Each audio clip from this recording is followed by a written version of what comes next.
Okay. All right.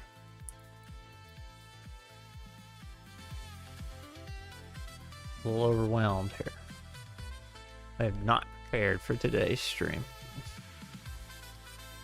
Was in a call from like 11 to 12 or so. Tried to give me some food and then tried to cool off because it's a bazillion degrees in here.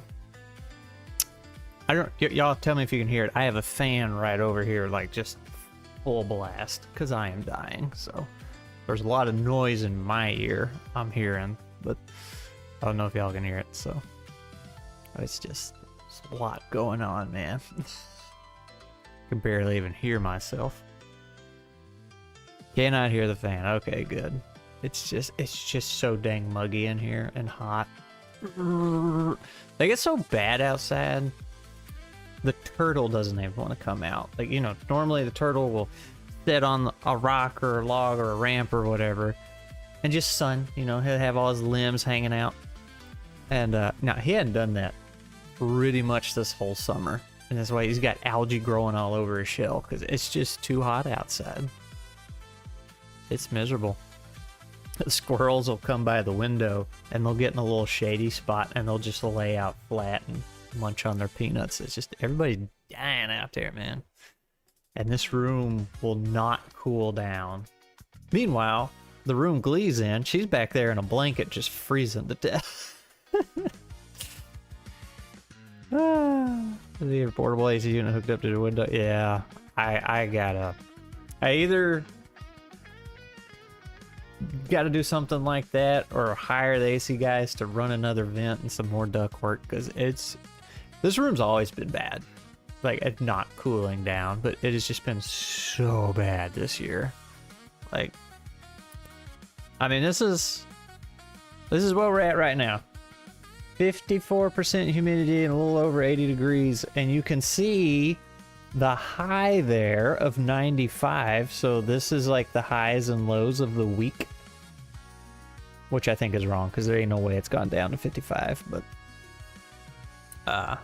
that's with a fan blowing right on it. Like, this thing is right here by me, catching all that air from the fan and everything else. Ooh, like 80 doesn't seem that bad, but it feels miserable in here, man. The average next week is 97. Usually window use is better for rooms that have variance with the rest of the house. They have some impressive split window. Yeah, they got some nice, like, little things you can get, but like I don't want to plug up the window because the whole reason I'm over here by the window is so I can look out the window and watch the nature, and then the cat can sit there too. Because see, I used to have my computer over this way, which is right under the vent, and that's like the one cool spot in the room, and it is very cool over there. Y'all might remember when the stream background was a little different because I was looking at that wall because I was over there. I was like, yeah man, I'm just trying to stay cool. A mini split. But anyway, I wanted to get back to Peter here. He was asking about solo games, so I mean, I guess I answered questions. I know I've done some solo stuff for YouTube, but like I have not gone out of my way to try games that are specifically for solo. I like nuts. I made nuts for me. I've been trying, you know, to make it a proper thing so everybody can enjoy it, or other people that want to enjoy it. But nuts was made for me, so that's why I use it for solo play. But I would play more solo TTRPGs, but the problem is when I want to play a solo TTRPG, it's at the end of the day. And at the end of the day, my brain is shot. So the last thing I want to do is have to be creative. You know, after I've spent the whole day working on videos or writing stories or doing whatever, it's like, I just want it to be done for me. So when the time hits for solo TTRPG is like, I don't want it. It just feels like too much work. I do not get the appeal of solo games. The social aspects are one of the most important ones. Well, you are also a very social person, Blaze. So, and that's fine. Like, that is why some people play TTRPGs. It's the social side of it. I've done some solo games. I've mentioned it many, many times. That video by Cavernadolekis, if I'm saying that right. He has that Decision Paralysis No More video where he just has a D6 and just runs through an adventure. I've done it that way multiple times. And when you can actually set your butt down, get your piece of paper out and a little pen and do it, it's super fun. But you do have to be in that mindset and in the mood and not burned out is the problem. Say when I burn out, it's like, well, that's when I want to relax and play games. So it's a little contradictory. They butt heads. We will have to talk, Peter, because it's fun. It is super fun. Brazil. Solo TTRPGs are huge in the Brazilian scene. I think TTRPGs in general are pretty big over there, but I feel like the hard-hitting solo ones come from there. But when I got Cinder Edge, that was... I think I had heard about journaling solo TTRPGs, but like the headline of it just super did not appeal to me. And I was just like... I mean, I write all day anyway, so like... journaling really doesn't appeal to me. But when I got Cinder Edge, I was like, oh, I gotta try it and see what journaling actually means. And I had Glee run through it, and I was there, you know, watching her and reading the prompts for her and everything. And it was a super cool game, like what he put together. I was like, oh, that's really, really neat. And I have a lot of praise for it. But it was very much not for me because I write so much normally. So it's like, okay, this is not something I would want to do to relax. So.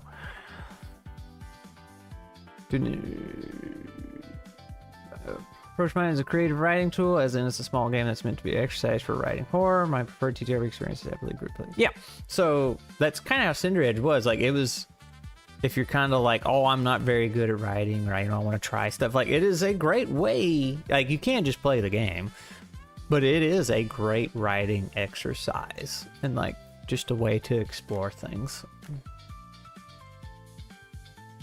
Play solo, Peter. Ex Novo or 1,000-Year Vampire so bad. Now, is 1,000-Year Vampire the one that's another journaling solo thing? Because a lot of people were like, well, if you like Cinder Edge, try this vampire thing. And I think I have it. The same burnout issue. Yeah, that's the problem. It's like at the end of the day, it's like, okay, I want to kick back, play a game. And it's like, oh, wait, I have to think. I don't want to. It's not that bad, but it's so, and it might be worse for me because I have, for me, this is whatever brain condition you want to call it, there is a lot of friction between me and starting something. Once I start, I'm like, you know, I'm the donkey on the farm, right? I'll just work. But man, getting me to start, even if it's something I want to do, it's just, there's so much friction there. I have such a hard time starting. And that's what I'm saying. If you actually get off your butt, get the paper out, get the pen, and start rolling your D6 and doing something, like, it's super easy. You just got to start. And once you get past the first roll or two, it starts snowballing. As in, it gets easier and fun, and things just start making themselves. But that starting friction. One way of using it, but at that point I prefer just to simulate stories in my head. I fall asleep when I do that. Use a 2-minute rule? I have when I remember. Either a 2-minute rule or some variance of it. It's like, okay, like if that's writing, okay, I need to sit down and write. It's like, okay, well, let me just open it and look at it and see what I need to do. And that's usually all I gotta do, but it's just freaking starting, man. Did a test run of an early version on Discord in my community, and they found it oddly entertaining to watch. So I feel like, I don't want to say an untapped market, but because you know, there's people doing it, but I'm surprised it's not infinitely more popular than it is. A channel that does solo gameplay, like, you're just, you know, if you were like, had the Markiplier kind of voice or something that's really nice and pleasant to listen to. If you had a voice like that and you just run through your adventure, just telling a story, like, okay, let's roll this, let's do that, blah, blah, blah, blah, and just have the camera on the paper and doing little scribbles. I feel like those would be super popular. And I don't know if it's because nobody's really attempted it or put that much effort into it or what. I've thought about dabbling into it a couple times, but I am not good at on the spot, so I'd kind of have to do it a little behind the scenes and rehearse my solo play. Me, myself, and Die does it. I'll have to check them out. Blaze, the 2-minute rule is if you're struggling to start something, or you're like getting a little overwhelmed and you're like, oh my gosh, this is going to be so much work, or I really don't want to do this, or working out, for example, you're like, I don't want to do it, you know? So you're like, okay, you go do it. You tell yourself, just go do it for 2 minutes.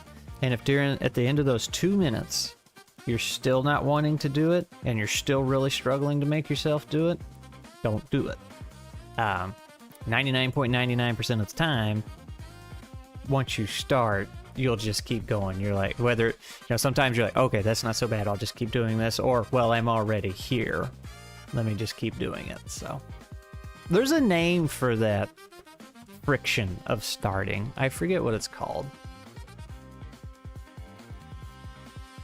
but that's the general idea, and that's why I'm saying, or some variance of it, because if it's a work-related thing, like looking at the computer, sometimes it's just open up the document and look at it, and if you can do that, you know, then try the next step, You just make it something really simple. It's very silly sounding, but it does work.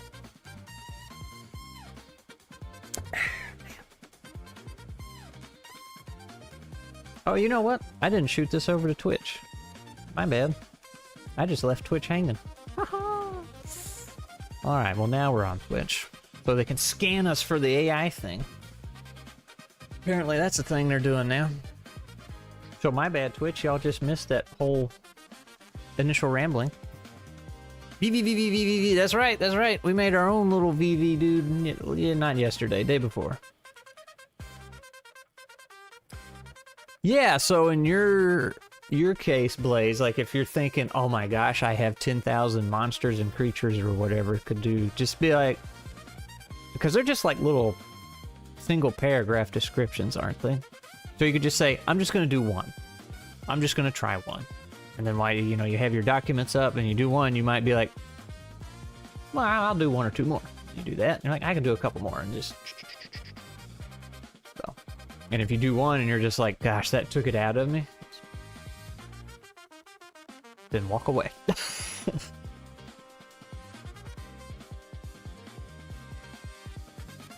And if you can't even say, if you need to break it down even farther, something you could do is be like, all right, I'm just going to open it up, look at it, and decide which monster I want to work on next. Not actually work on it, just, nope, this is the one I want to do next.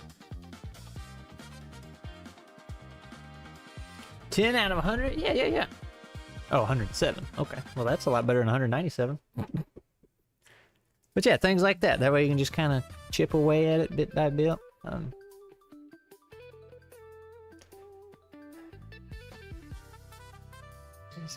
Whew, excessive heat. That's a lot of heat, mustache. Also, so you know the AI video came out today, right? This is what my buddy Parker sent me after it went out. This is when you know you got good friends. Look at that. It's this conversation with, I don't know what AI is used. Make a comment for this video. Parker. What a lad, what a lad. Also, Peter, if you're still in the chat, did you see the comment I gave you back as a response to yours? Some of that homemade written AI?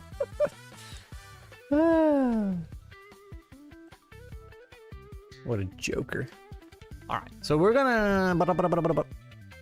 I think Crig sent me something. Let me see. Right, he made some extra stuff. So, like, I'm super not prepared for this stream.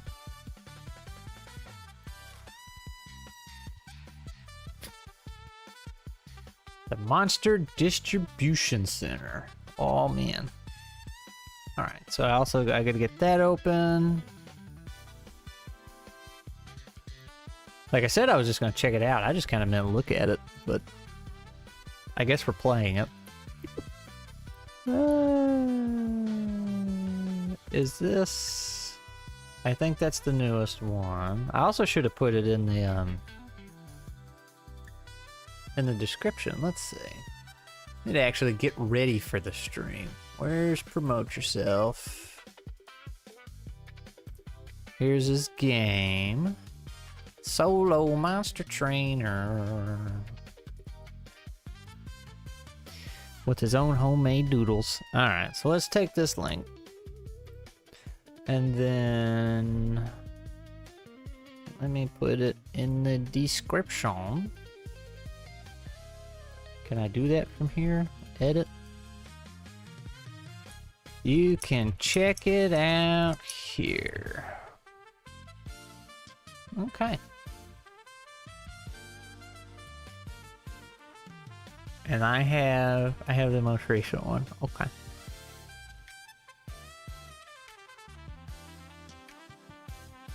You could tell it was my natural language immediately.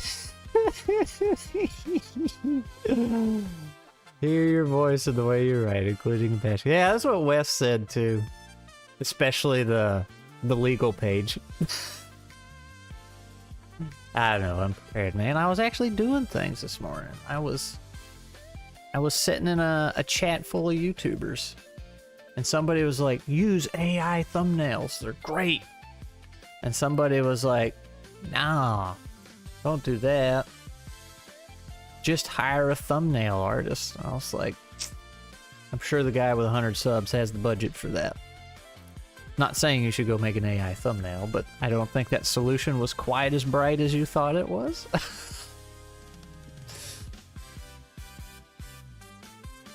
Okay. So can I like...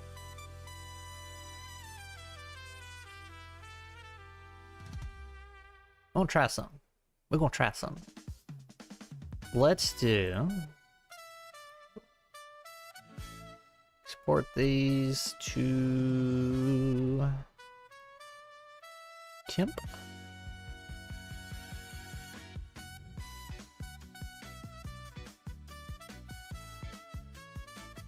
And then we'll save this board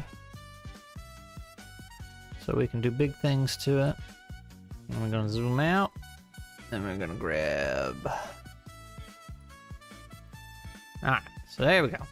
There's this TTRPG.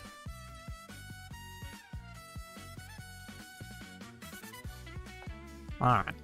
So it's a little monster kitchen thing. case you haven't figured that out yet. And I looked over when like half these boxes were missing because he was still working on it. Oh, Crig says, just tuned in, you don't have to play. The second document will show you how things could be set up to win action thing. Well, very good, very good. Alright. Monkey Pond. So we got a little mush dude. I mean, we're starting off with mushroom, so that's pretty solid. And I remember the crit rule being interesting. Where was it? Bond speed, moves. Combat to attack. Each die have a 4+. A single success results in a hit, dealing 1 damage. Checks against opponent's matching defense.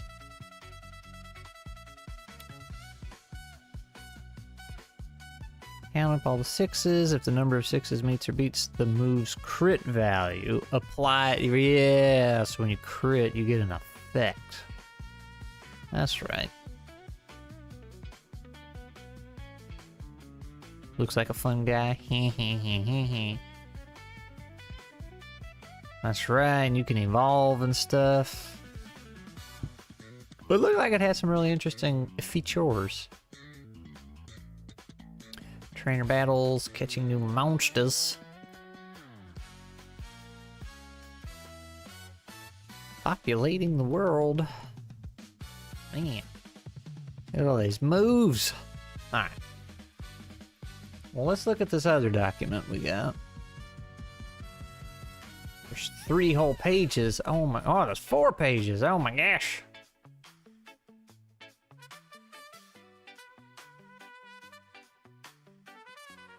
Alright, well, let's just...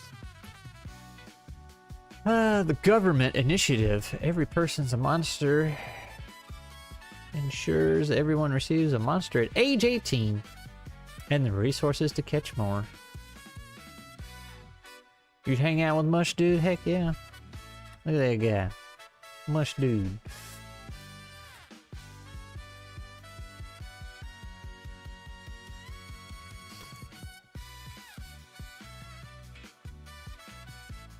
Yeah, all these names.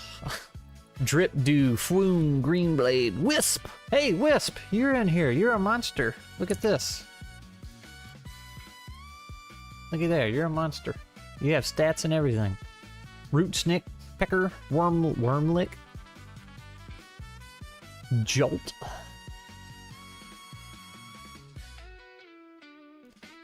Give you 3 potent potions, 3 catching gems.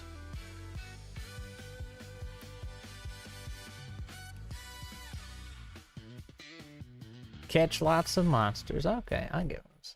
Our Professor Oak.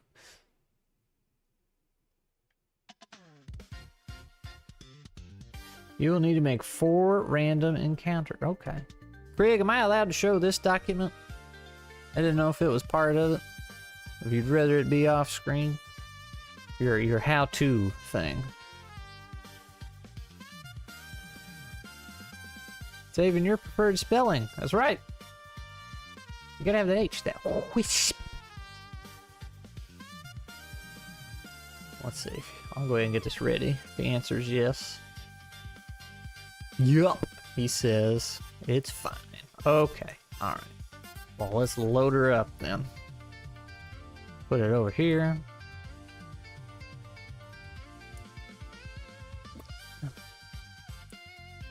Oh, I did it like backwards. Let's see. That's page 1. That's page 2. Alright. Why I decided to shuffle them around that way. Okay.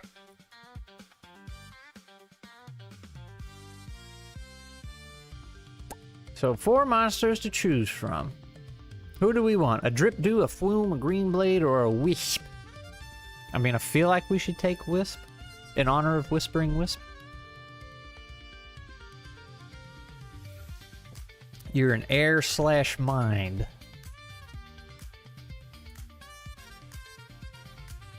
I can disorient people or stun. Alright, I'm sold. We'll be a wisp. There we go. We're a wisp. And then... You know what? We'll even use this guy. This is what a wisp looks like. I have decided. Perfect. Alright. Give you your 3 items. 3 potent potions. Heals 5. Ooh, that is potent. 3 catching gems. Legally distinct Pokeballs. 2 power. Not to be stingy. What's your nearest town? Alright.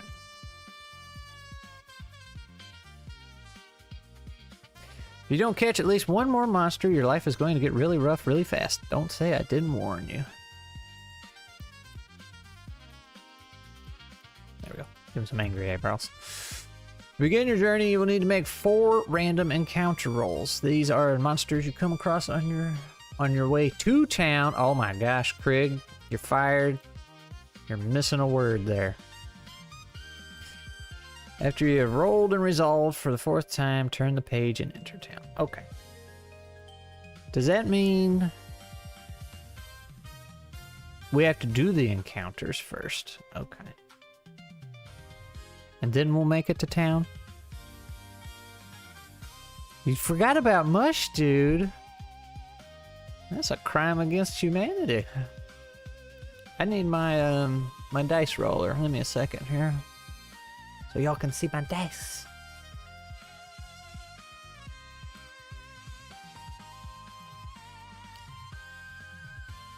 I haven't seen old Crabsoft in the chat lately, past few streams.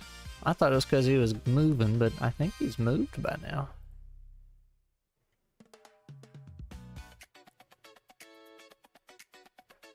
Fire up the dice. Oh, Tailspire has an update. Okay. There's the dice. Oop. And turn that to green. Blinding green.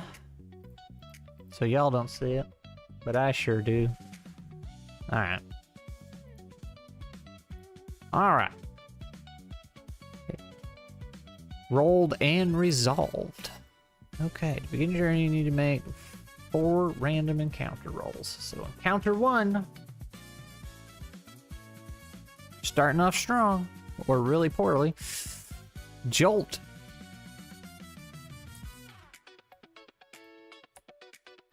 Alright.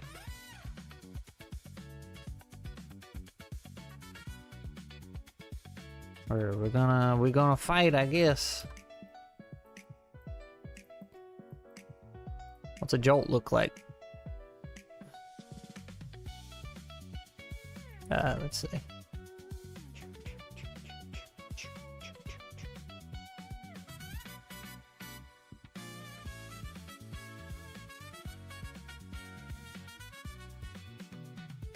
There we go. It's fearsome.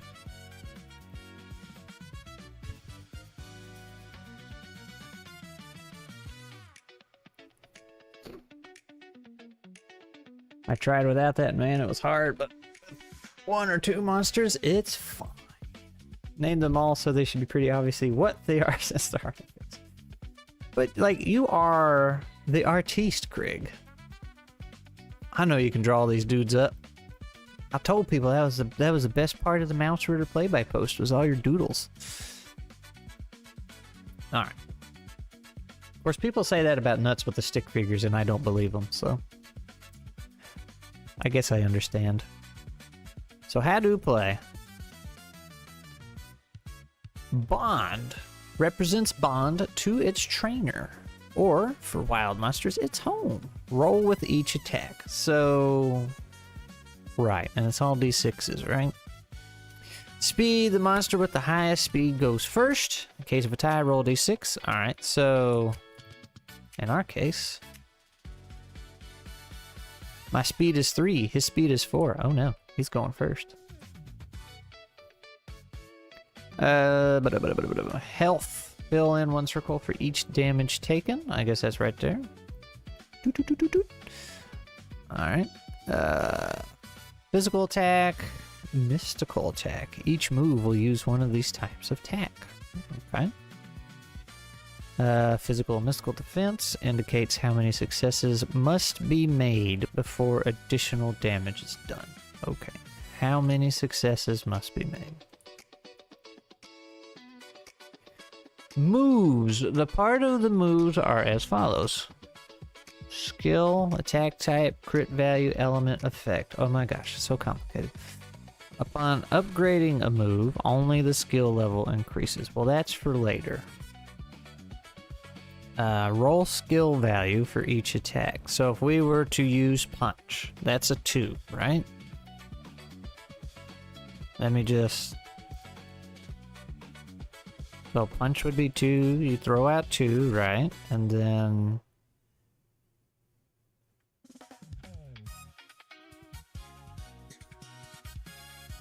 Physical attack... Gosh. Bond. And then you roll your bond 2, so that's another 2. This guy's not doing very good. And this is the crit value. And the type of attack. Oh, is that because my PA, it's a PA and my PA is 2? Okay. Double 6s. Oh my. Okay, so you roll this. And then this number. And then whatever this is, which is right here. Okay. I gotcha. Roll skill value for each attack. If the number of 6s roll. Oh, so you gotta have 6s. A true genius. Let's see. If the number of 6s rolled meets or beats the move's crit level. And this is my crit level, right? Right here. Which we did not. Oh! Well, now I'll never know what I rolled. There was 2 6s in there, and that was it. Okay. Number of 6s rolled meets or beats crit level applied to moves. See, that's the crit part. I was like, oh, that's cool. Like, instead of just more damage, it's like, no, that's how you get, like, an effect. Monsters with the highest speed goes first. We did that. To attack, build decent. Oh, there it was. Duh. Bond attack skill. Each die of 4+ is a success. Okay, well now I really wish I didn't accidentally re-roll everything. A single success results in a hit, dealing 1 damage. Defense, so yeah, we'd be going against that right there. Physical defense, if we were fighting somebody. The number of successes exceeds the defense. Each additional success. And then if the 6s, okay. If moves element is strong against element, ooh, 5 or 6. Okay, that's how the super effective comes into play. And I like how simple this is, just 4, and then you have these 2 that are always good at against each other. Like, that's pretty cool.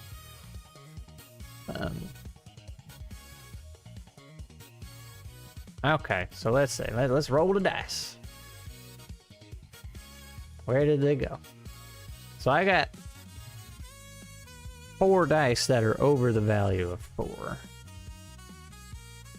Okay, so a single success. Oh, that's right, I got a match. So if I was a mush dude fighting another mush dude, his defense would be 2. So you take away 2 dice because those passed, and now it's 2 damage total, right? If 4 pass, and you have 2 defense, right? That's 2 damage, right? 2 plus the original one. Oh, okay.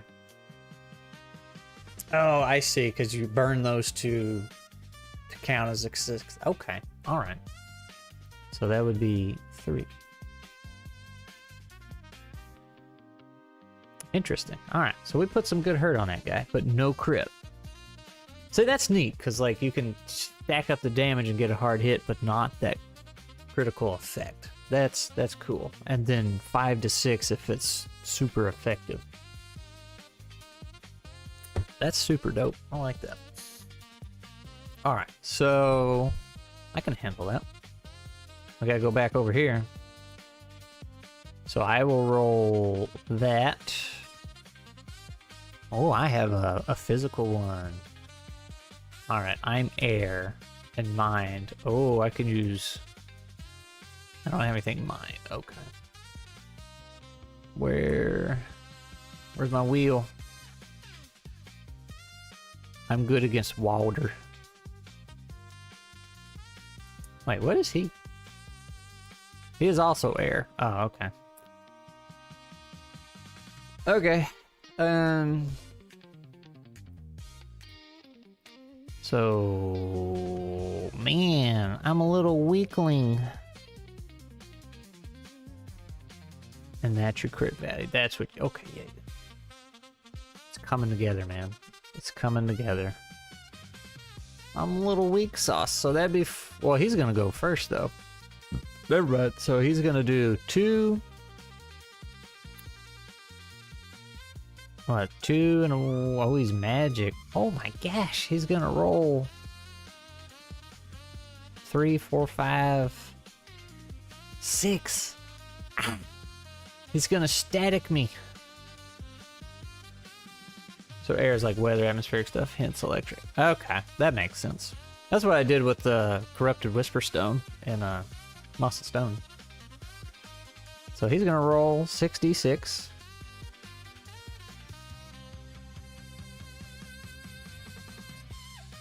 And he needs to... This is magic, so he has to get 2 successes and 4 plus, so he's got...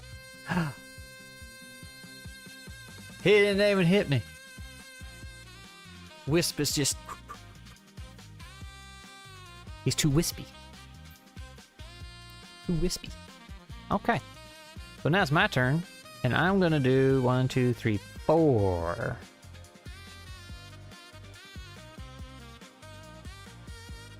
Right, because... Oh, you only need 1? Ah, dang it. I'm not wispy. Okay.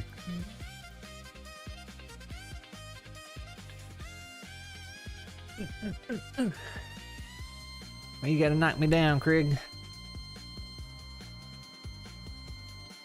The battles become too long and boring. The extra.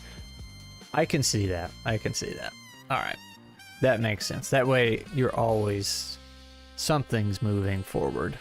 Gotcha. Okay. So... Now, just to make sure I'm not messing up the mind and body thing, there will be attacks that are mind or body, right? And that's not something I'm supposed to be just factoring in every round. Okay. So, now it's me... 1, 2, 3, and 4, I guess.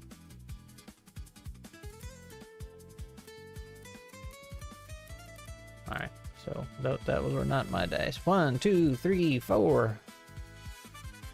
I'll tear him up. Okay, what'd I get? Those were 3 that passed. His defense is 2. So he gets 1 damage automatically. So 1 damage automatic. Well, you said right, because it. Okay, never mind. So, and then I did 1 more extra.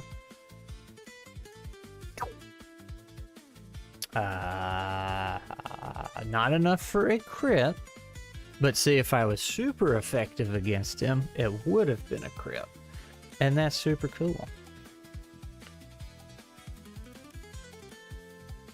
Ghost and psychic attacks. Very cool. Very cool. All right. What's up, Twice Dead? We're having a Pokemon battle.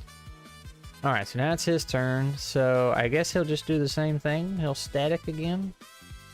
Or +1 magic attack. Oh, he can charge up. Well, I don't want him to do that. I want him to lose.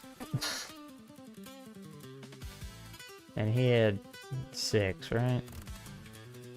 Because 1, 2. Where's 3, 4, 5, 6? Yeah, that's right. So he got 3. Oh no. So he got 1 for meeting the thing, and then 1 that passed. Oh my gosh. I'm gonna die. I guess this is why I have potions, right? Does that count as a turn when you use an item? Yeah, Twice did. How dare.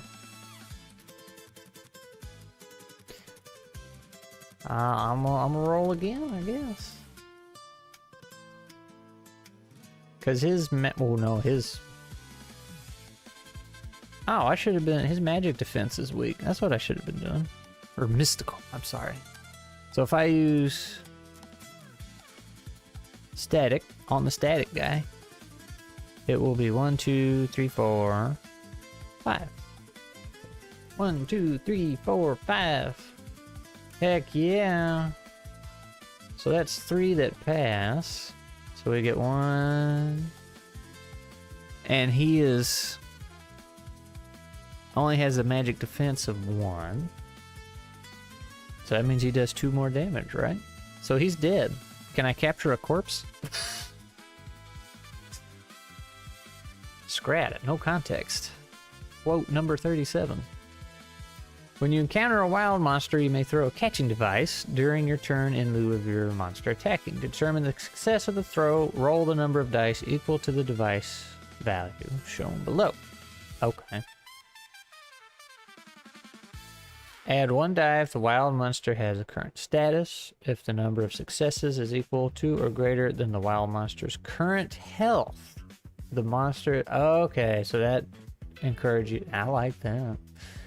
If the additional monster puts you over the 3 monster carrying limit, choose one to be transferred back home. Their bond resets to 1.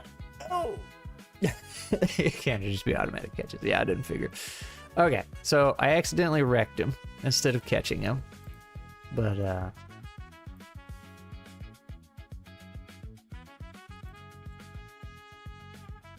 he's dead. No, so far it's solid. I like it, how things just all work in tandem like that. It's a Nuzlocke round killer. Okay, now I heal 1 after every fight, right? I remember you saying that.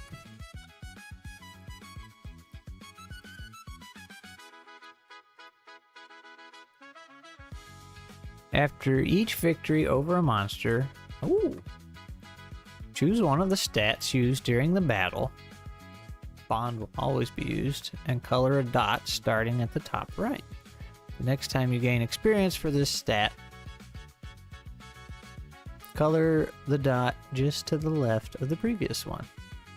Once you have finished coloring the row of dots, the stat is up.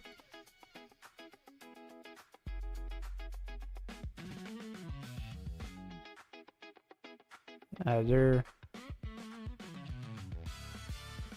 don't see any dots. Am I supposed to make a dot? Or are you talking about these little... Are you talking about these tiny little pixel dots? My gosh. That is Crig. That is the legendary... You didn't make dots for the extra document. Okay.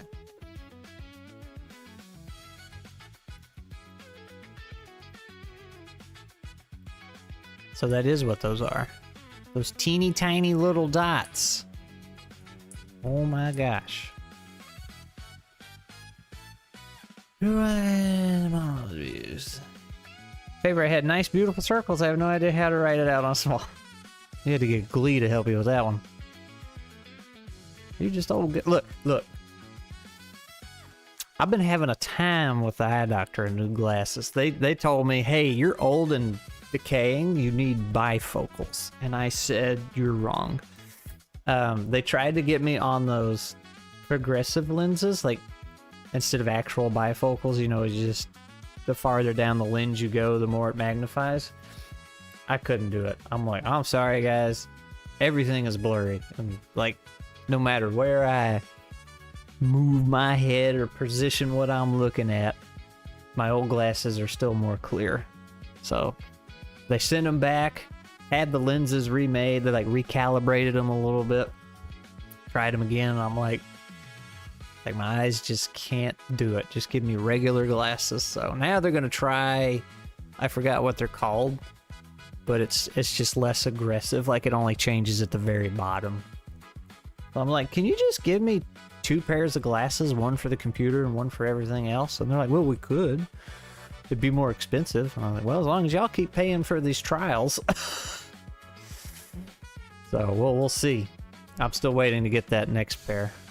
You had the exact same. Yeah, man, it's like I wasted so much time doing all this, and it's like when I get to the good spot, it's still blurry. Like it never fully crispens up. And they were like, some people's eyes just can't do it. And it doesn't help that I'm like right on the cusp of actually needing the bifocals, or like technically you don't need them, but you might as well try them and get used to them. So reading glasses, yeah. Basically each stat needs 3 XP to upgrade, except Bond, which needs 4. Okay, so after each victory, I must choose one used during the battle. The next time you gain experience, color dot just to the left of the previous one. Oh, okay, so you need 3 and then 4 and then 5. Normally this results. Okay, so let me, since I kicked that dude's butt. Oh, you're right, he doesn't have. So we'll just say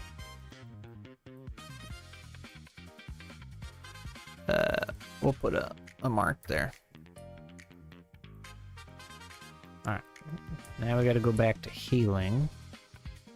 Evolution, we're not there yet. Journey, care 3 monsters. Each route will have a certain number. Okay. Trainer battles. Well, we're not doing trainer battles yet. What was the healing rule, Crig? You might have answered me earlier. Had LASIK still a little blurry, but now I can legally drive.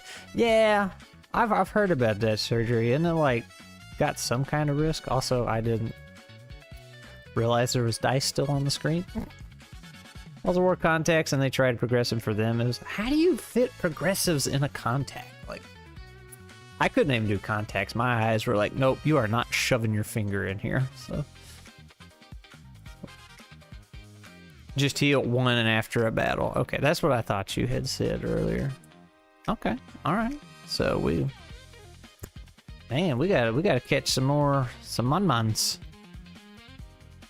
Get this guy out of here. All right, now that was 1. Now we gotta roll up another one. Pecker. It's a Pidgey.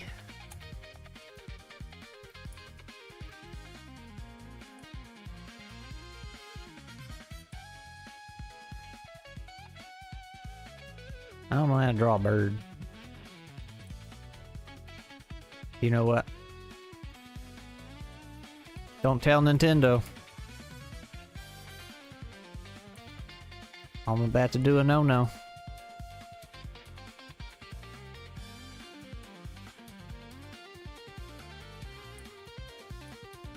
Oh, it even has the transparent grid behind it. Perfect.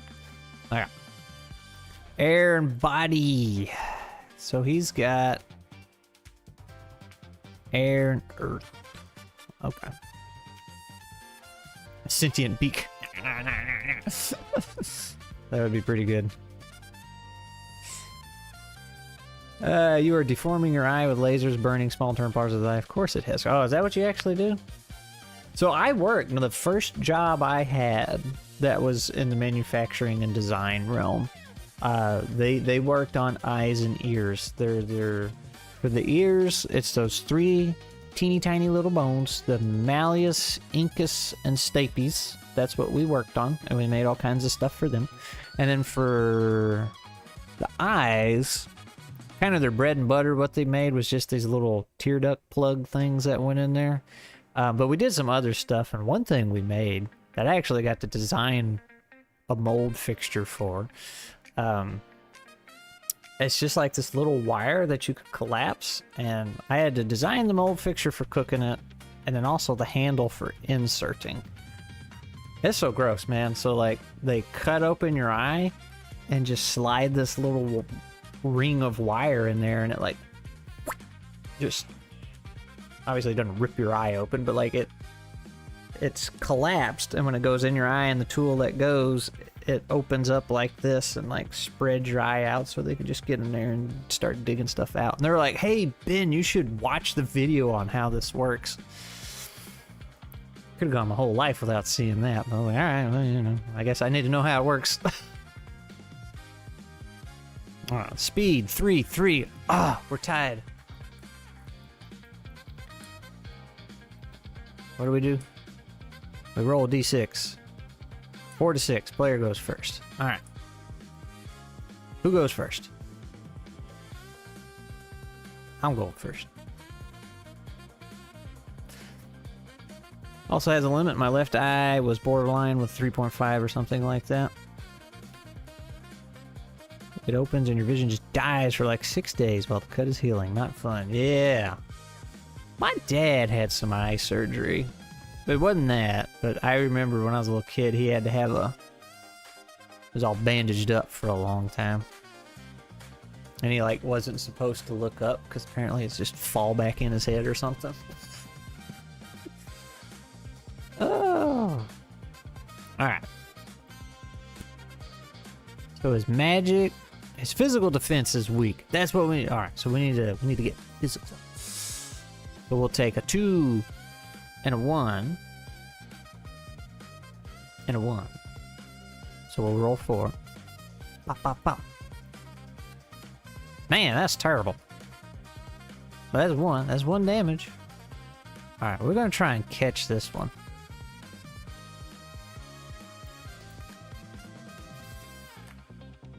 What's up, Glenn? Alright, so now it's his turn. Alright, so he's got... Do I just want to like flip a coin? I can't tell which one of those is heads or tails.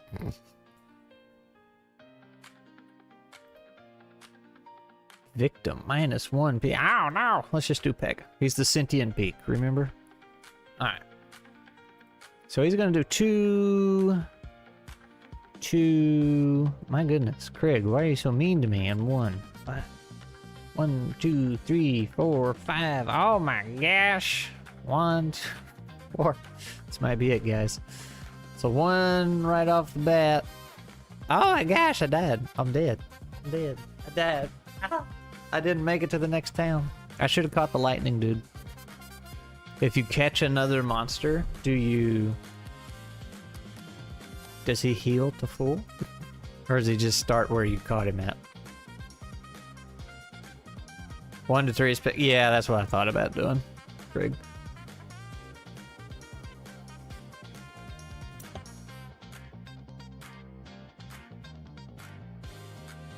The heal when you catch one? Or can I just heal and try? That's right, you saying when your monster dies, they're not completely out, so you can keep going. But I wanted to... Let me see if I can find it. Well, that's not how you spell that. So, ye old adventurous. So now you have a potion to totally heal. Yeah, so I'm down, but it's not like Pokemon where it's, alright, it's game over. So you're just out of that fight. You burn your item, which heals for 5, which will heal him for full. And then you just keep going. Assuming you have the resources. But I was thinking of ye old adventurous here. So the monsters in adventurous, they're set up to where the GM does not have to make any decisions. Let me get my dice off the screen. Because that's like kind of the whole point of adventurous, was ease of entry point, right? So even if the GM is new, it's like, nope, there's ways to run this where you do not have to think of things on the spot. So like they have their attacks down here, and like if you roll a 1, you get this, you roll 2, this, and then 3 to 6. So more often than not, you're using your basic weapon attack. But I guess you're always gonna have 2 attacks, right? Is that how it works? Nobody can have more than 2, so just have a note in a document. Hey, 1 to 3 is the top one, 1 or 4 to 6 is the bottom. But it made me think of that.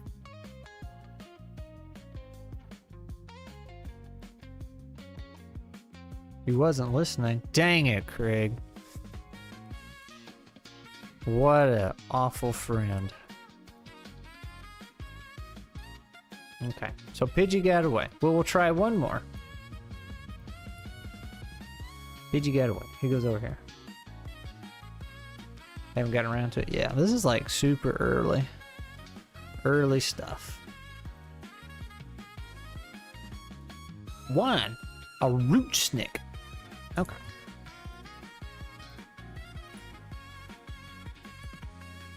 I don't know what that looks like. Is that a worm? Or no, you have a worm. You have a worm lick. It's like... it's Bellsprout. He's just walking roots. Which is what I was gonna make.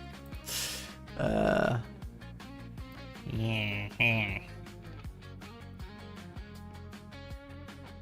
I don't know how to draw.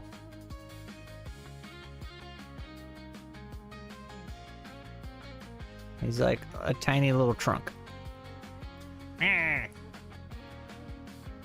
Totally not an octopus.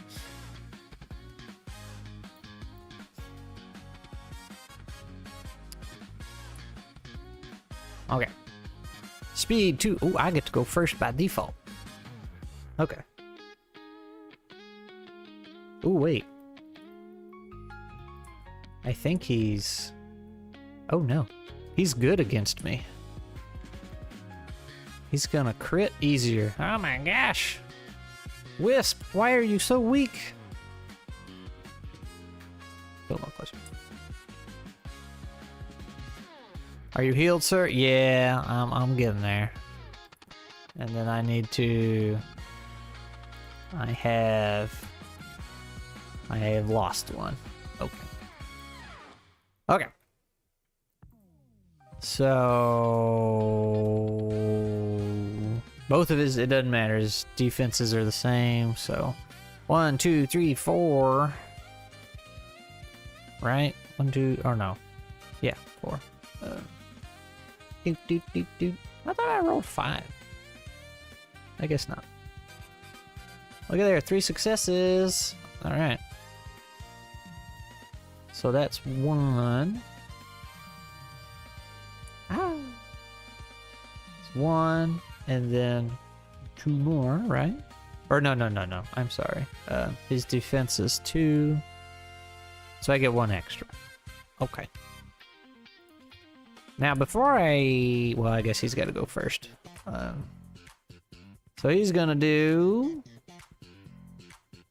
oh, heal 1 health. Oh, that's a move I want. Alright. That is a magic attack. So 1, 2, 3, 6. Oh my gosh. Crig, they're so strong.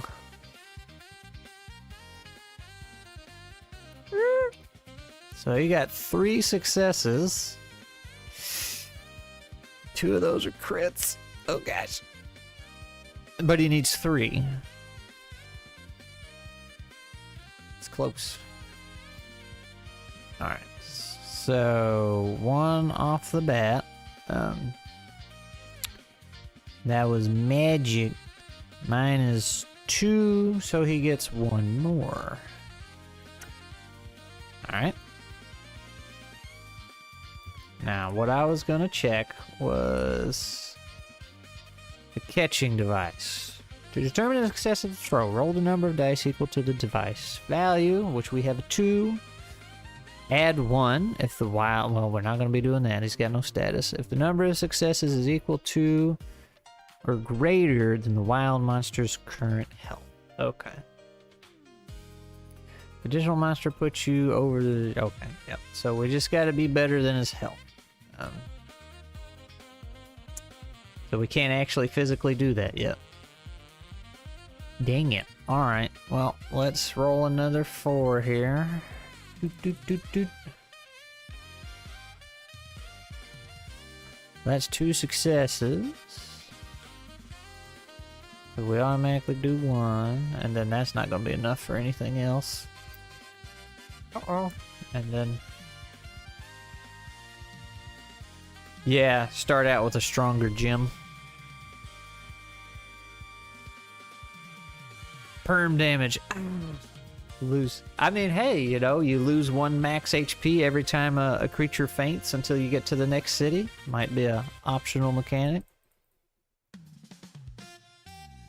Alright, so that's 1 damage. Oh, wait. It was his turn, not mine. I just went. Right, I'm sorry. We need 6. Dun, dun. Oh my gosh. 1, 2, 3, 4. Alright, well, he gets 1 off the bat. And this was magic, which is 2, so he gets... I'm dead again! Oh, plus he critted and healed himself. Damn. Ah, okay. I feel a little underwhelming, Crig. But I like how the wild monsters are stronger, so like... You don't run into that G1, Generation 1 Pokemon trap. Where your starter just wrecks everything. I desire violence! You made it through just, well, you rolled better than I did. But I'm wondering, instead of everybody just always having 5 health, if there's a way you could randomize that?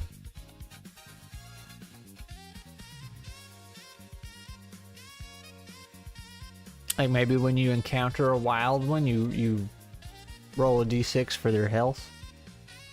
With 6 giving them like the 5 HP and then something additional. Well, yeah, that's what I realized. Yeah. No, it's good.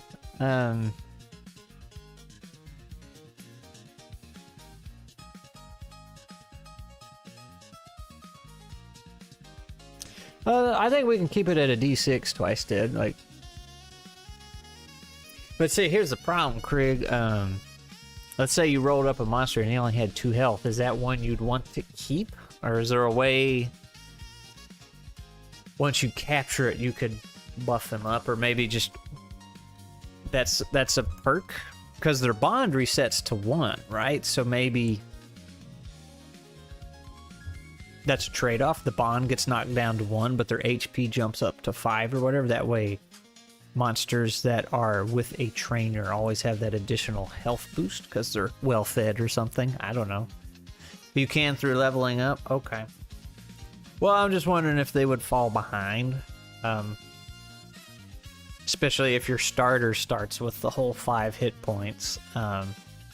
Would other ones fall behind because they're having to buff up their health? But maybe not, because they already have decent stats, so they could put everybody on the same playing field. Default is 5, but you might encounter them already damaged, weakened, or drained, so you may roll to... That's a good idea. that would be the same effect without having their max reduced. But I mean, that having that reduced might also give you incentive to like stay with your starter and use them. That way they're not just automatically better. But later, Glenn.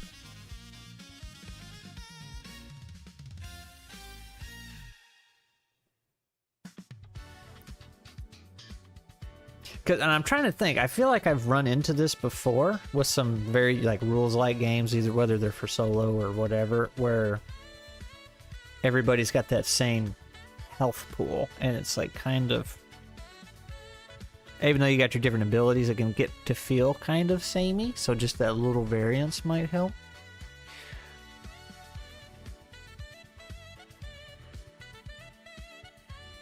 But I also like how when you're knocked out, that's not it. Like, it's like, no, I have an item. It's just that fight was lost, not the game. So that cushion's very nice. Also, I just realized my chat got messed up again.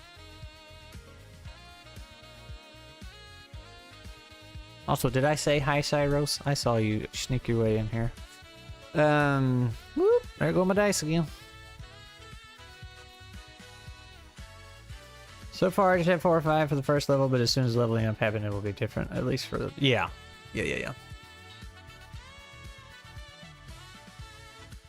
I would, and like I said, these are just thoughts while I was playing. I know this is super early. I'm wondering if there's something you could put on your little character sheet here. So instead of going, all right, 1, 2, blah, blah, blah, blah, if there was... Oh, you had an empty spot right here. Let me do this in red. Like you had a blank. So that way I could just quick reference. It's like, okay, well this will 1, 2, 3, 4. This will always be 4. But when I upgrade a stat, you know, that eventually changes it, you can just erase that out. That way you just have the quick reference. Something like that.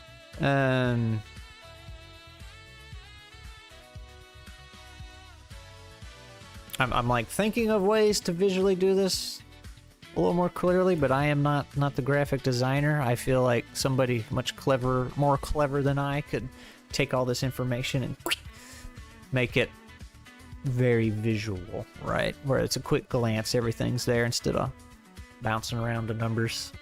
Like this, your crit values that are just floating here. Like there's probably a...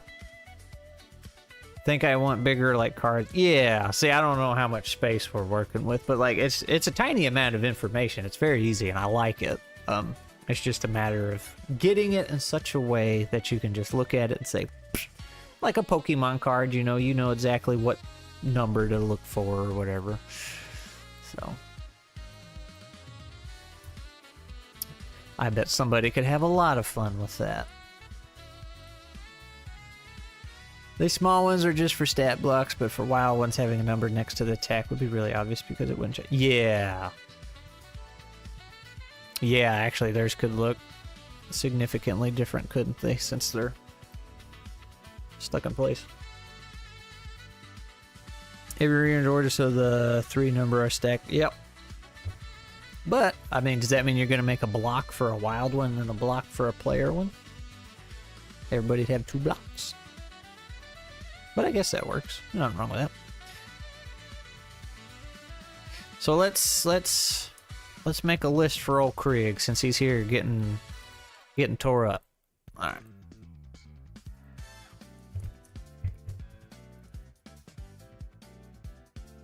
We said add a line about rolling a D6 to choose enemy attack. Randomize enemy health.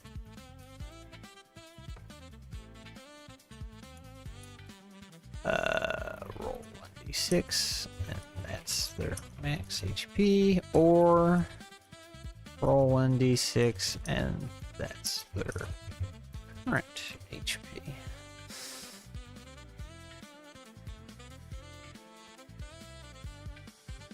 No idea, but the more similar the better, so it's easy to glance at, right? Yeah. Alright, what else did we say? Better capture gems at the start. What if you had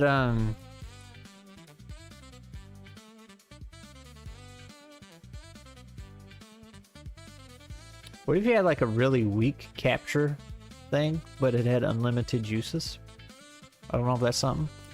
That way you could start off with some better ones, but they're limited, but you're never out. So like if you can get a creature down to 1 HP, you technically will always have a chance of getting it. Might not be a very good chance, but you'll always have that option. Might be something to consider. See, we didn't do anything with money or anything. There's a general store. There's all kinds of stuff to do we didn't even get to. Pedal Doom. Oh man. That one's strong. Oh, that one's got 3 attacks. So you can have more than 2. Interesting. Say that again. Are you talking about the capture gems? So I was saying...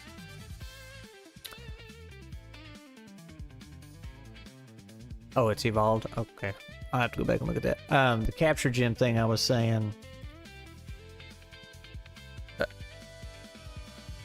You're never completely without a method of capturing a Pokemon or a monster, whatever you want to call them.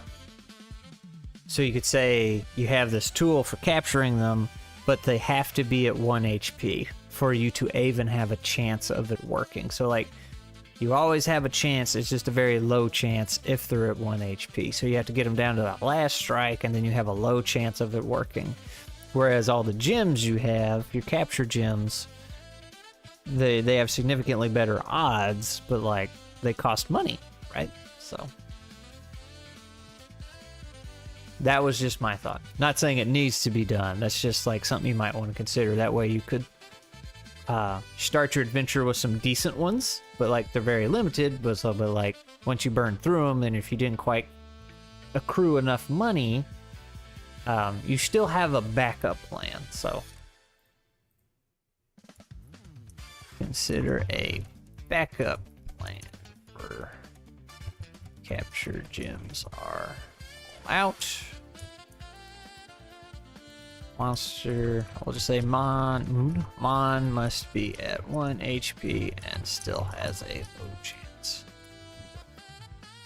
So something like that.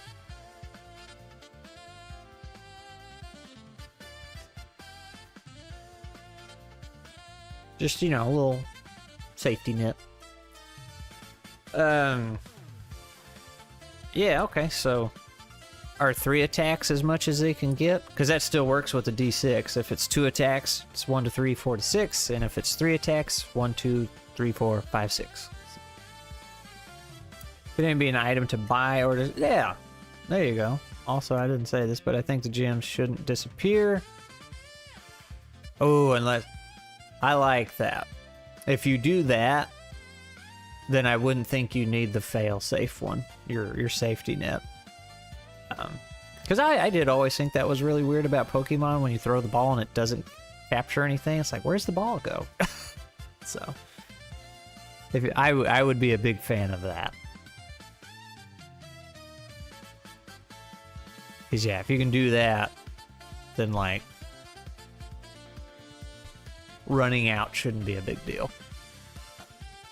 Because you didn't ever lose any of your capture gems. Like, you used them. They are holding a creature, so. Yolinda Marks. Terry Jules. Scraggly Man in his 30s. Oh no, it's me. Spend most of his time high up in the watchtower.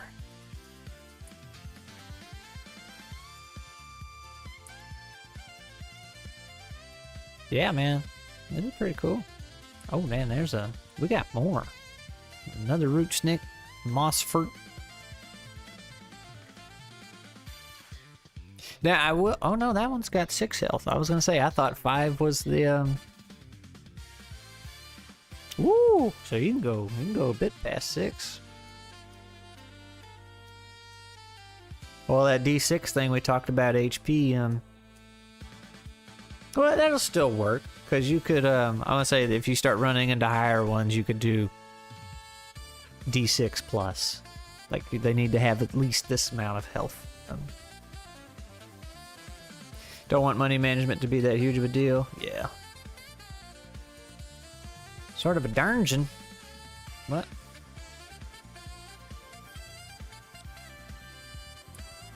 Hollow tree over here. Too tall, wide, gnarled. You cannot see inside the entrance until you walk through yourself. Dark and damp. Lit only by blue, yellow, and green glowing mushrooms. Creaks can be heard. Start at level 1. Roll NG6. Roll the appropriate table on the following page. Oh, okay. Return to the surface once defeated. Very cool. Very cool.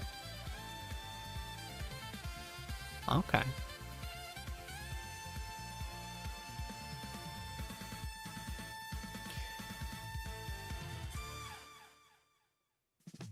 One equals max, 2 and 3 equals... OBS decided to take a dip again. Man, that's been happening like every stream.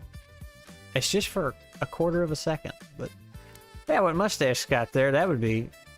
might be better than just roll 1 to 6 and see what you get. Hollow tree to explore, catch some monsters, find some treats, and if you defeat the boss, a randomizer for what extra. Yeah, no, that's pretty cool. Upon defeating the boss, roll to determine what happens. Nothing. A new boss will take over. Tree shrivels up, the dungeon disappears, but the tree stays. Yeah. No, see, this is super cool. Like, Rotini appears with vengeance. Townsfolk are angry. Oh man, no, that's cool. Like these, just the little one-page dungeon things. Like that's super cool. I like that, and people could just go through them. Like, all right, in this town there's this, and in that town there's that. That's very cool. Think you got something here, Crig. Just a little tweaking. Granted, I couldn't make it to the first city, but I guess I just need to get good. I like it. And I know I've said it before, but I'll say it again. I think your artwork that you do would be a very nice touch for this. Because, I mean, come on. Look at this barfing frog you got on here.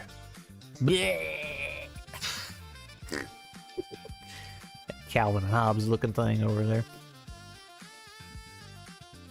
Just show potential. Yeah. I was saying, like, the majority is there. It's just kind of where Moss and Stone's at, right? You know, it's just the testing and tweaking, which I need to schedule. I've had it on my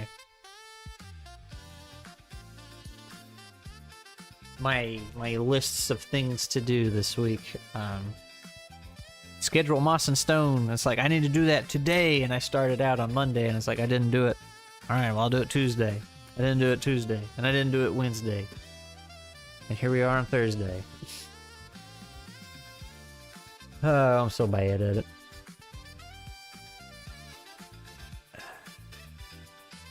Good thing you didn't play it a day or two ago. Moss and Stone after Open Legends. Yeah, so we do need to do some long-term play of Moss and Stone, because it has some long-term rules for it, like the traveling and the supplies and all that. Need to see if that's even remotely close to working, but I do just need to do generic dungeon runs and basically just combat encounters, just to make sure things work right on that front. But no, after Open Legend D6, we're doing Heroes of Cerulean with GM Ben, because I hope to have the book off my table by then. but I'm not gonna make any promises. So I did finally get to the end of the book 2 days ago. I got to type the words "the end," but now I have to go back to the beginning and go through all the notes I left for myself and, you know, tie up all the loose ends. I read through all the notes this morning. There's nothing in there that's going to domino effect. So like that structural dev part is done. Now I just have to go back through for this final pass, make everything consistent, take out the notes and do the little things I left for myself. Like, hey, add this part here, add this. I just got to go through, do all that, and then send it back to the editor. So this part should go significantly faster. Remove that friction for starting that we talked about. Just got to go back and do all that and ship it off back to the editor. So I would like to think by the time we're done with Open Legend, I should be done, but that's why I told Ben, I was like, no, let's do Open Legend, Heroes of Cerulean, and then, because I have to take the time to plan something too, so can't do that and write a book and on everything else. So either Moss and Stone, I had the Waffle House adventure we talked about. I could work that out, but I also have a Nuts Some Shot worked out, the Weird West one. Which, if Peter's in the chat, his ears probably just perked up. Long-term roles are hard to balance because you need campaign to see if it works, and then another one for the... Yeah, right. Luckily, that's not too much. It's just supplies, I think. Yeah, there's really not a lot to test there, thankfully. It's just, hey, if you want to play like a hex crawl, because it was originally made for hex crawls, and I'm like, I don't really... The only hex crawl I've done was that Mouse Ritter play-by-post, and it was super cool, but like, I don't have a lot of experience with it. But it is set up for either hex crawls or really just a point crawl going from town to town to town. Like, but a lot of that will depend on the table too. Like, how hard do you want the traveling to be? Like, how much do you want to space out villages? So, I don't know. Could be fun. Could be fun. I'm looking forward to Heroes of Cerulean because that's a game I've been wanting to play for a while. And I thought I was just going to get like a one shot. I didn't know I was going to get a whole some shot out of the deal. So I think if GM Ben is willing, I'm going to put him to work running games. GM Ben, if you're in the chat, get ready. But he has I think a in-person group he plays with where their goal is just to play multiple games. Like, they just want to try different ones out. So if he's willing to run different types of games, I will absolutely put him to work, because I decided a while back, I made a couple decisions a while back and then changed my mind, but I think what I want the channel to do is to lean more into the TTRPG reviews with the occasional thought piece like we had today. When I have something to say, I will say something, and then in between those times, I'll just do the reviews, because people really like the reviews. They don't get a lot of traction, but people really, really like and appreciate them when they find them. So, and I like showing off other people's stuff. So you can't play a Zelda-style game and not collect all the pieces of the Quad Force. That's right. So normally, I like for the author to run the game. That way I know it was run as intended, or it was ran as intended. And plus, it's just nice to, get them come out and talk with them and stuff and get their 2 cents on everything. So that's really good for the reviews, but that's not always available. Like, I seriously doubt I'm going to get somebody from Renegade Studios to come run the Transformers game for me. So sometimes it's just not an option, but when they do that, obviously they get higher priority. Which reminds me, I was gonna, last stream I talked about making a big old list of TTRPGs and getting that sorted out. That way I can keep a better eye on things, and that way people like Blaze, who fell through the cracks 3 or 4 times before I finally played World Shapers, and poor Cyros has been waiting for me to get to his game forever. So try and... It won't guarantee like, okay, well, I submitted a thing here, so therefore I should be the next, but it'll allow me to keep an eye on things. Because some games are just easier to get together than others. I wouldn't be surprised if they don't get as many views, but I really like reviews and stuff like this. Fun to see, especially small games. Yeah, and that's the thing. Like, I really like shining some... Yeah, of course there's... I really like shining some light on that stuff. Like, hey, look what this person is doing. Look what they have made. But, at the same time, 2 of my most watched videos are reviews. But the reviews for games that really... Well... I was gonna say didn't need them. So Easy D6 is my most viewed video, and I think Mouse Ritter is right behind that. I could be wrong, but Mouse Ritter does have significant more views than my average video. But those are like, I normally had the opinion like, well, it's a popular game, why do I need to review it? But like, I still get comments, like people are like, oh no, Scrat, you're the reason I found Easy D6. Like, it's like, really? Of all the other people out there, that it's like, okay, so. Now, I don't think I need to review Shadow Dart, but maybe, I don't know. Like, where's the popular line drawn? I fell through the cracks 5 times. I don't know about 5 times, but no, like, you fell through 2 or 3 times, because like, you left a comment on a video a long time ago, like, hey, you know, I made World Shapers, and I was, you know, it's like, yeah. I was like, cool, yeah, I'll check it out, man. And it wasn't the generic, yeah, I'll check it out just to appease you. It's like, when I say I will check something out, I mean it. Like, I have full intention of doing this. It's not just to appease somebody. But you had commented that, and then I wrote it down in my OneNote or whatever, and just totally forgot, and you showed up in a stream, and you know, you were plugging it again. It's like, hey, you know, World Shapers does this and that. And I was like, yeah, that, I remember that. It's like, I recognize your avatar and stuff. So I was like, I need to check that out. Out it went again. So, Blaze had to, you know, poke me 2 or 3 times before I was like, yep, I gotta do that. It just kept falling through, so. That's the thing, like, sometimes you have to keep poking, which is something I hate doing, because I'm afraid I'll be annoying. But it's like, no, it's like, in my case, it's like, you guys feel free to poke 2 or 3 or 10 times, because odds are, I wrote it down and it went totally out of my brain. Your laid-back approach to reviews make newbie GMs have a lot more confidence to actually try it, unlike hearing the same stuff from overproduced video made by... Well, I am glad to hear that. And, you know, kind of like today's video, I try to have, what, a nuanced take or whatever? Not take a side. And I will say, with each TTRPG I play and each review I make, that does get harder and harder and harder to do.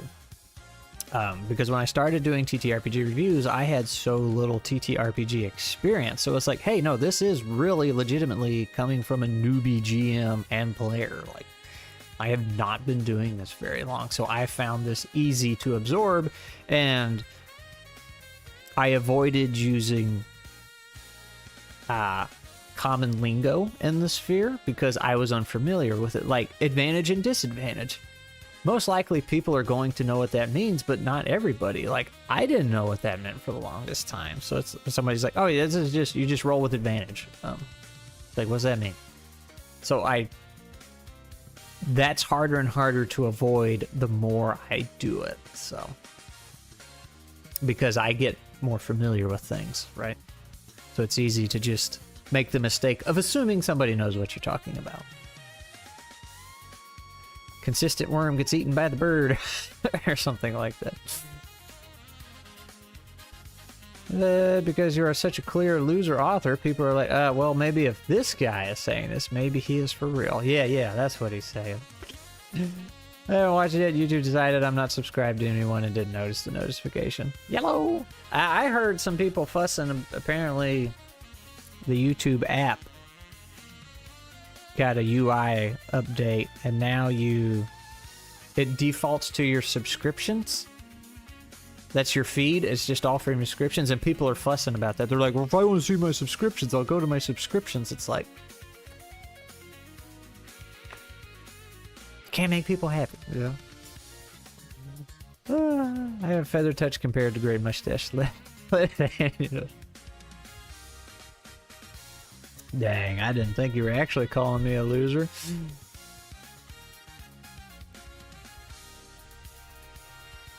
I have finished removing all AI text. World shapers. You did all that during the stream? Didn't you have like 100 monsters to go through? Or 90?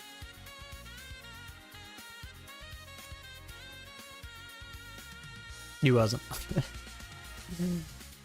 Thanks for motivating you. Well, I do what I can. Make sure to proofread it. And here's the thing. This is what's funny. When I first saw World Shapers...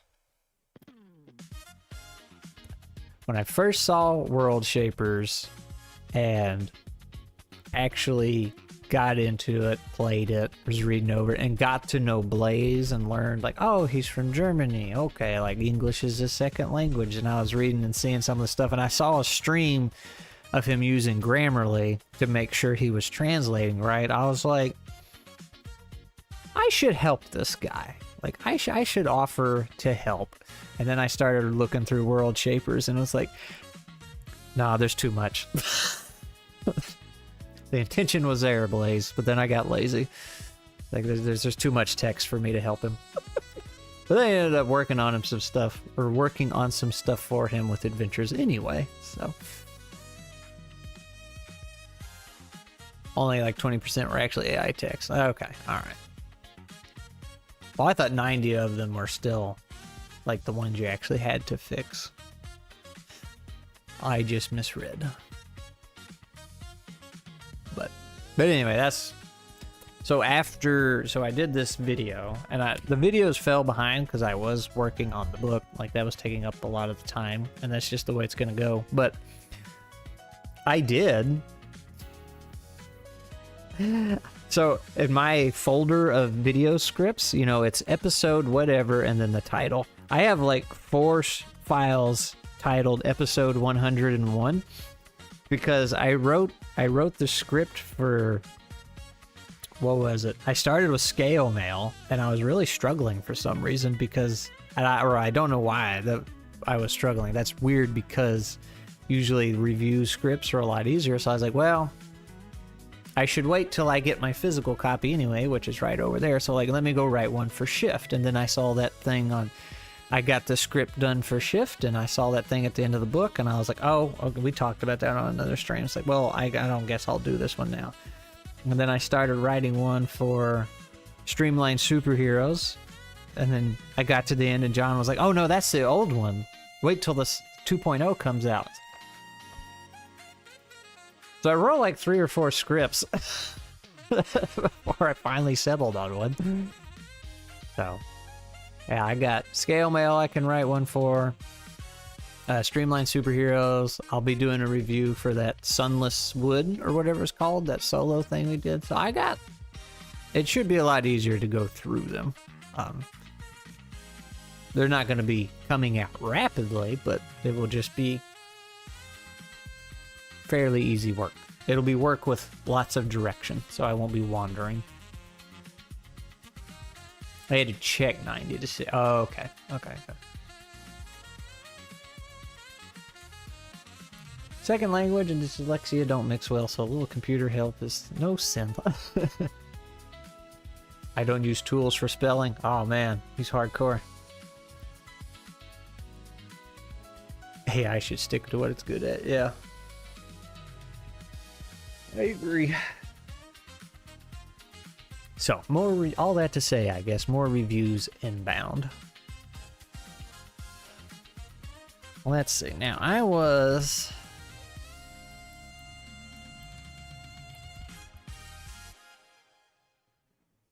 Excuse me. Let's see if I can find it. Squirrel play.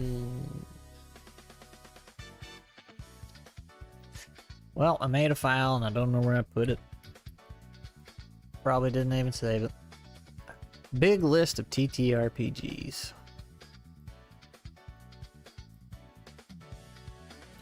Alright, y'all, we're gonna look at some spreadsheets. Let me get it up here. Y'all can help me figure out how we're gonna make this list.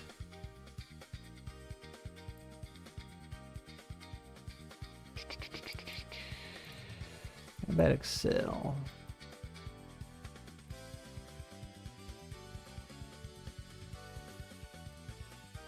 Oh man, don't that look so good? Moonlight Kingdom has redrawn the map for Spark of Wacky. Oh heck yeah, man. Let me see it. Let me see that. So this is what I was thinking. Well, let's see what Blaze got real quick. Ooh, she drew that? That's dope. Where did...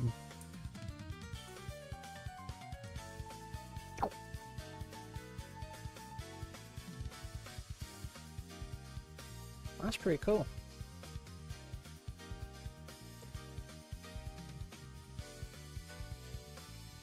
The spark. The all sparks. We all came from the cube. And the all spark. No, spreadsheets. Nah, spreadsheets are your friend, Twice did.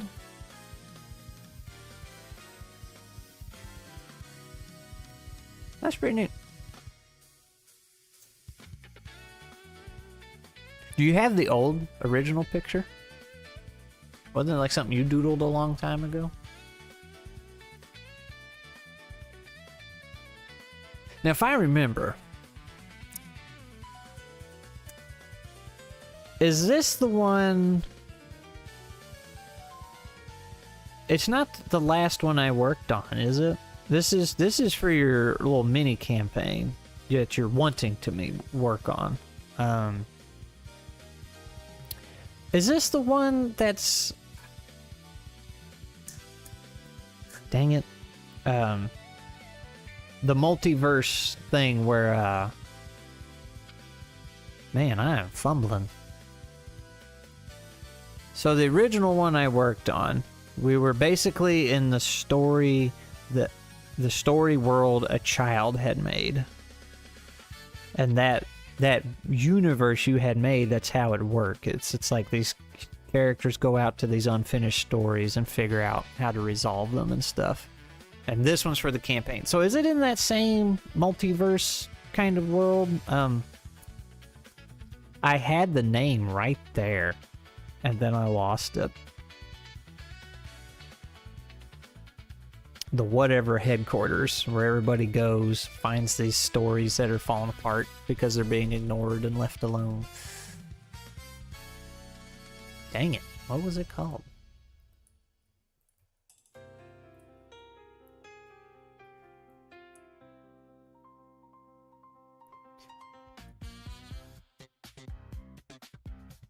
Movie. Oh, it's okay. Blaze is yelling at me. I almost spoiled something.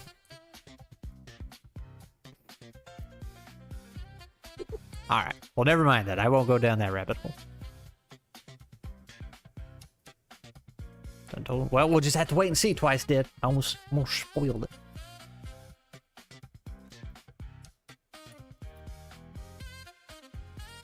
And speaking of, that's another project I kind of had to push to the side while I was getting my book done. He wanted help with the mini campaign, so. Imagine having a level of TTR system and converting campaigns into it. Easy! That's easy. Alright, back to spreadsheets. Well, that's not a spreadsheet. Where did my spreadsheet go?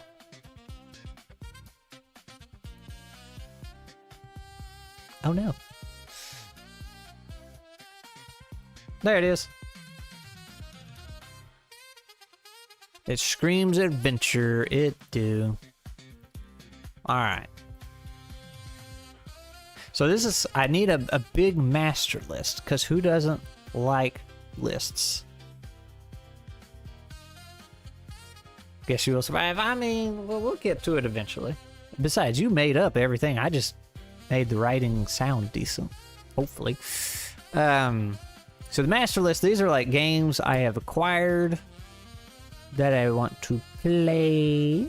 This is not just games I own. These are things I want to play. So it's something I might have got on DriveThruRPG, deal of the day.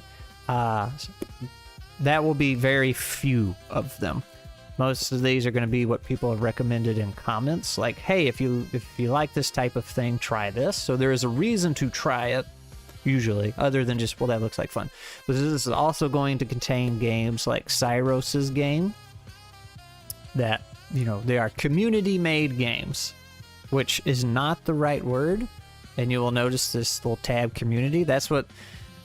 I mean, technically all games are kind of homemade except for the mass-produced ones, right? So I don't... That's that column. Like, is there a solo person in my community making this? So... Similar to Google Sheets, well, Excel is the superior spreadsheet. Fantasy names are such a headache. My little cousin had a fairy tale land where he writes. He named it Chinta. Pronounced like, oh no. Oh no. Oh.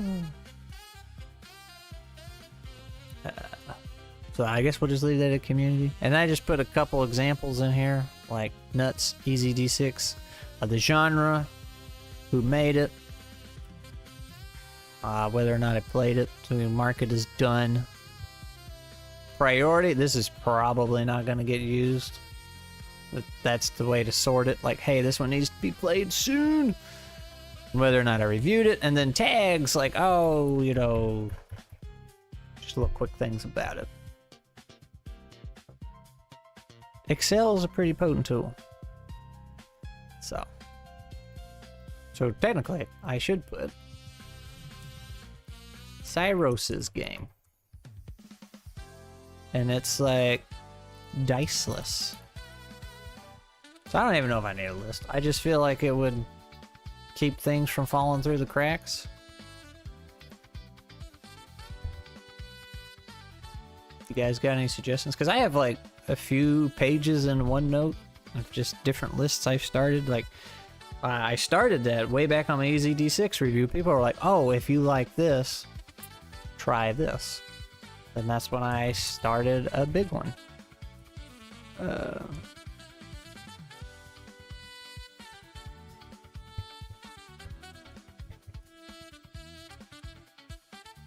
Did 6-5?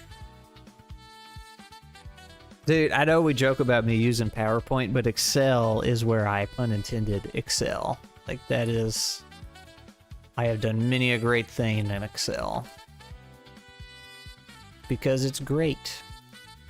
I don't actually know how to use PowerPoint.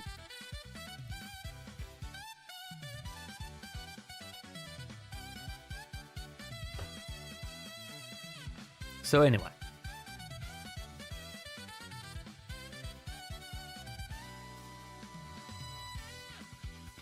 So see, that would be a...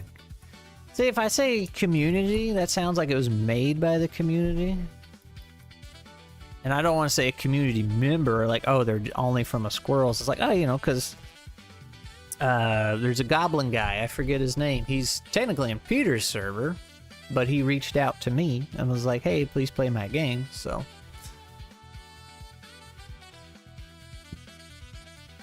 Indie, maybe.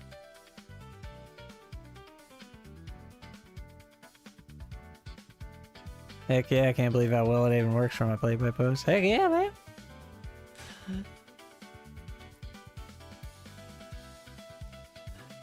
This Primarch's superpower is having Excel Premium installed on his...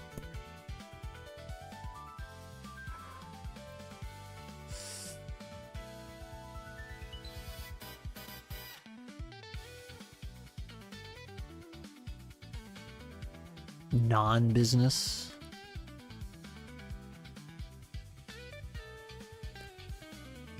So we got Heroes of Cerulean. I think that's how you spell it. Mothership is another one. I'm probably going to need a column of somebody, you know, who's going to run it. Like Hopeful GM. Well, we'll get rid of this. Hopeful GM. That'll be GM Ben for both of those. Cyros is going to run that.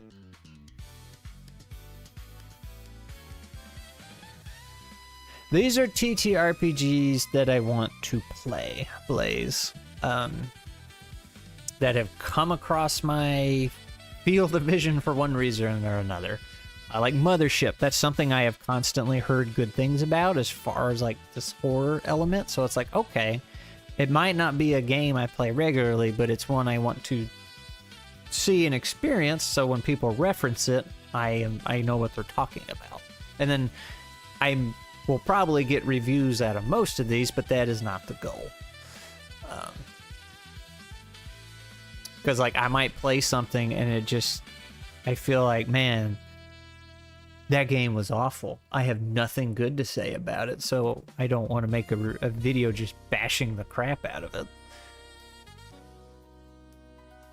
You know, if it's something like Fathom, it's like, okay, I really didn't enjoy this, but I can say good things about it because it did exactly what they said it was going to do. Has GM been on every game? Hey, these are just two that you volunteered to run already. This also says hopeful GM. Doesn't mean you will be. I say that's another one, Crig, Kids on Bikes. Like I've heard that reference so many times, I need to play it. So, does that mean you're gonna run it?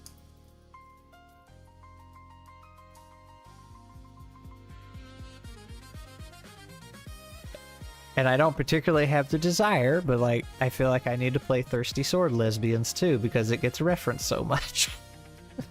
And it's another Pupta game, isn't it? You're paid in mod ego, that's right. Pass all the notes from my one pager from my notebook to a Google Doc today. By today is pretty simple. So.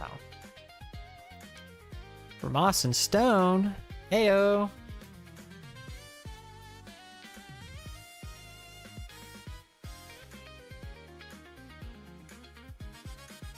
Thirsty Sword Lesbians. It's a Powered by the Apocalypse games, but for some reason I think it is anyway. And people are like, no, it's, you know, despite the title, it's like it's really fun. So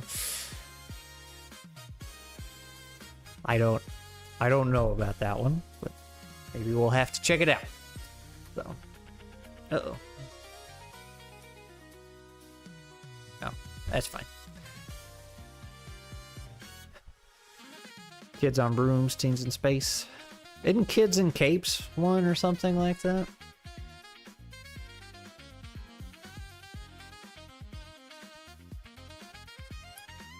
Let's see, this is... right?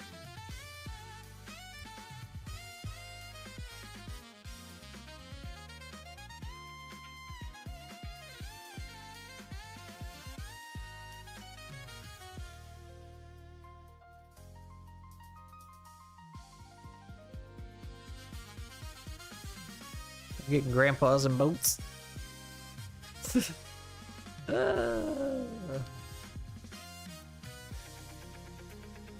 What is...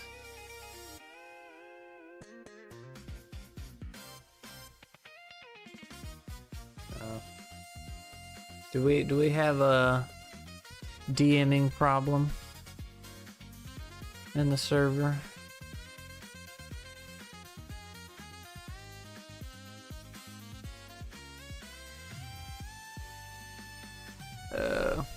Who is Missoria? Did they just join? Well, that's something I've been meaning to test, Ben. I need to make a command for you to put somebody in the cage. So I guess we'll try that post-stream. You remind me.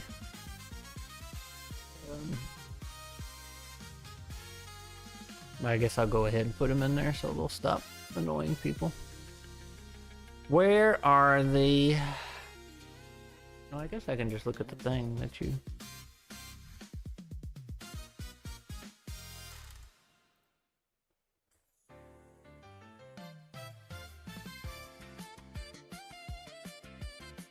M for Missouri. Who membered them? I was wondering when they mentioned they were an artist several times.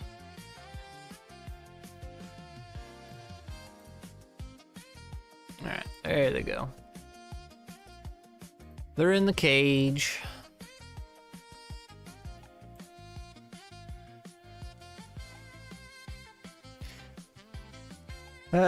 Finished Katanas and Firefox before suggesting along with my passion project TTRPG system.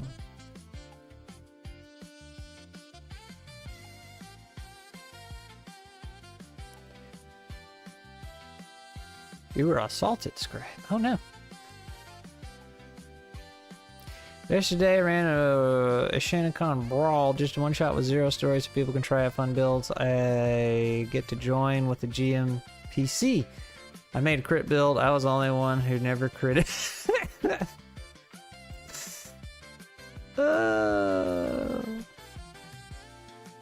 Yeah, we'll test it out on Crig. There you go. He's used to it. We got DM Stone trying to sell art. You could time him out. Okay, all right. Well, I got him in the cage. We'll get you a command eventually. And we'll try it out on Crig. Let's see. Well, let me just pull up OneNote and see if I can. I have a humongous list on here. I don't even know if I need this spreadsheet, honestly. I think it's going to get mixed up of things I need to review, things I need to stream, things you just turn into a planner. Let's see. A Squirrel plays. Squirrel notes. TTRPGs to investigate. And some of these I have. Tiny D6. That was like the first one I put on there, and I still haven't got to it. Talk about falling through the cracks. Like, that one just keeps... Whoop!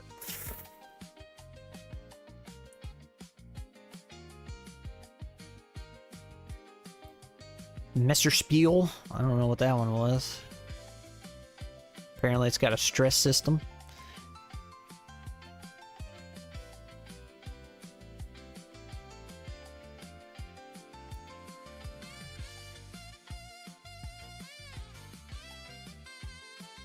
We're tempted to jump into another project. Dogfight!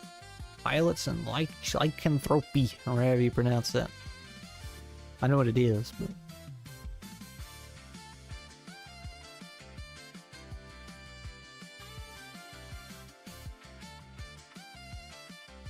Put that back over there. Let you know before the restraining. Oh, we'll let you know. Conan 2D20.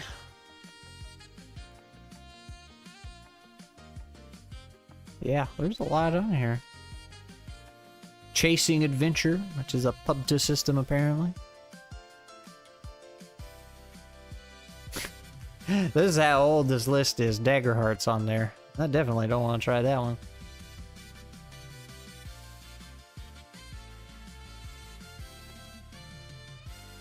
Mouse Guard. Yeah, that's one I want to play.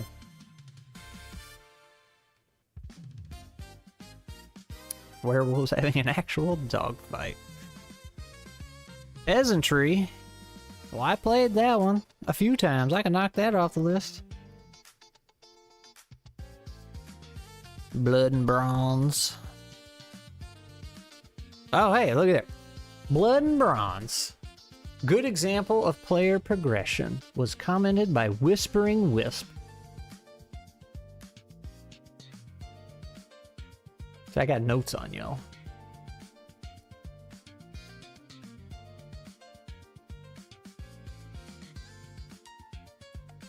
I have Fabula Ultima under Not So Easy TTRPGs.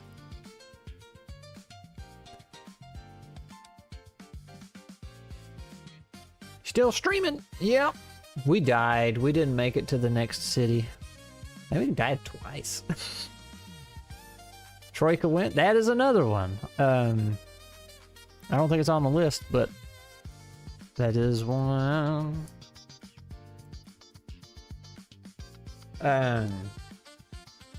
What's that other one? Dai Hachi Hachi in the server really wanted me to try it out.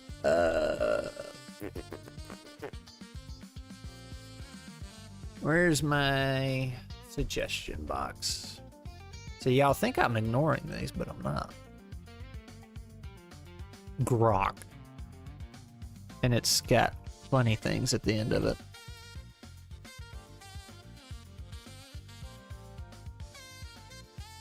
So the problem is, like, I really don't like running a game I'm not familiar with. So, like, just picking up a game and GMing it to try it out, it's like, I don't want to do that. Like, I find it very difficult, and I get most of it wrong. So I have to hunt down somebody who's familiar with it. And that's why I really like the author themselves to run it. 4 out of 10 difficulty. Okay, whatever you say.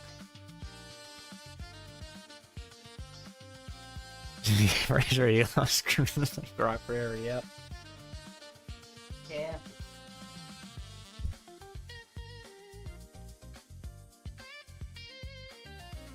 She don't care.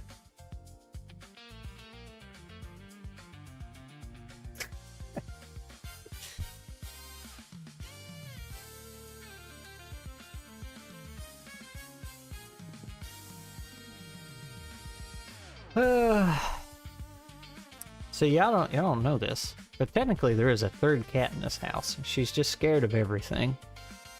But does she love the heat? You know, I was complaining about the heat earlier, but this cat, it can be 100+ degrees outside, you know, 70+% humidity, and she'll be on the front porch because we have a window with a flap in it they can go in and out of, and the porch is all screened in. She'll be laying out there in the sun, soaking it all up like a mad woman. Which grok are we now? We had Chud grok and Guru grok. What is next? TTRPG grok. 3 cats? Yeah, got 3. 2, really. You never see the third one. So she just runs very cold. She likes to be super toasty. See, Crig. We even have a heated kitty cup. That's how spoiled she is. And once summer passes, she just lives in that cup all day. Solar powered, just heat powered, man. She likes it toasty.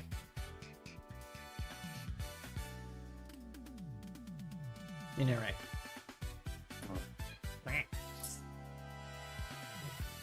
Fire, yeah. I don't know how she does it. So. Man. Alright. Well, we got Crig hooked up. He's got things to work on. Do you approve it? Actually, Mom got us the heated kitty cups.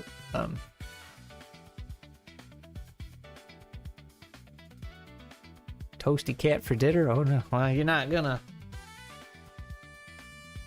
get much off of this one. She's skinny. Not a lot going on there. Yeah.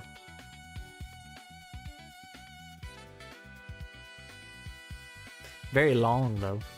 That's why she's called Noodle.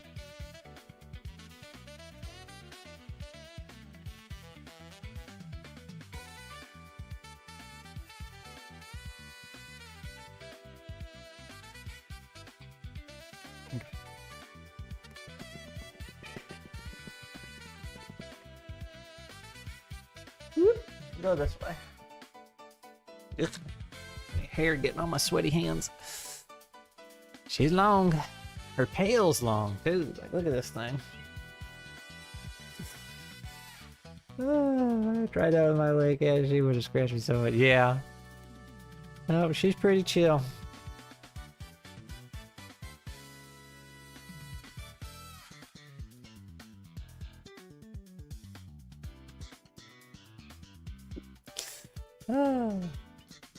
Anyway, I think I am going to go because I am very, very hungry.